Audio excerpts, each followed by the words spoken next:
He says, well, if an interior designer can go into an architectural space and decorate it interestingly, that's sort of what I'm doing in the theater.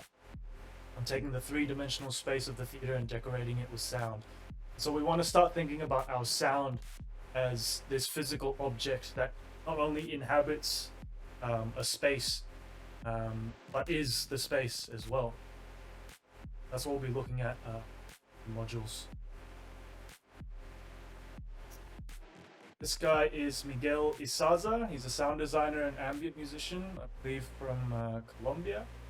He says any sound designer is creating spaces with certain features and qualities, particular emotions and reality.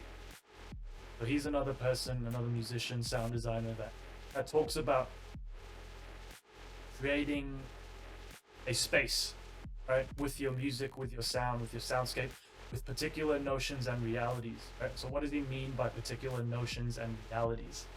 Notion, meaning a concept or a belief. We want to start asking ourselves some important questions, right? Because we're not just here to, we're here to learn sound design techniques, tricks, and all that stuff, but hopefully, we can start to think about our music a bit deeper. So what is your music saying about your beliefs, right? Is your music purely functional?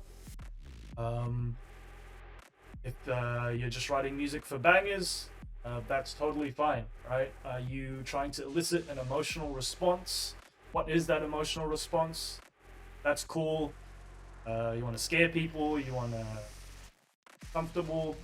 So it doesn't really matter what your intentions are.